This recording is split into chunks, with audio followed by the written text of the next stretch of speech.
was born into it. My dad was a geologist and he had half a dozen companies listed on the Vancouver and Toronto stock exchanges. I was doing field work when I was in high school. So nothing felt more Canadian than to do a degree in geology and to get into the mineral exploration business. And then in 1987, I joined the early stages of the original Franco-Nevada, and that was led by Seymour Schulich and Pierre Lassonde. And they taught me, they were my mentors on the investment side of the business. And the philosophy was very easy.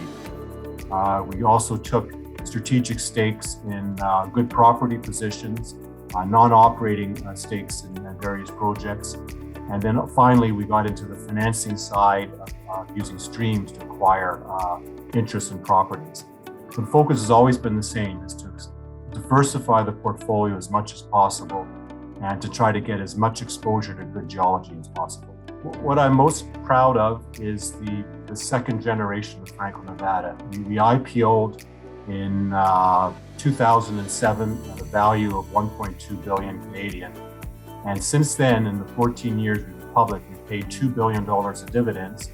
And we have a market value today of over 30 billion. And our company is debt-free. It's got over 400 diversified royalties around the world.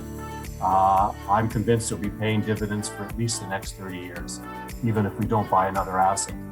So I'm very proud that we've created substantial wealth for our investors. And we've also supported in Sudbury, the Mineral Exploration Research Center. And our ambition there is we want Canada to stay in the lead in terms of mineral exploration research and education.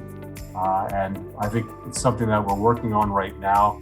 They're working through a new governance structure at the university in Sudbury, and I'm expecting to hear a lot more about it in the future. Well, Franco-Nevada has a very strong connection to Pezim. I dealt with them many times in the 80s and 90s, and Franco-Nevada today has royalties on his largest two legacy discoveries, indirectly a recipient of the Pezim Award. I think it closes the circle, so thank you.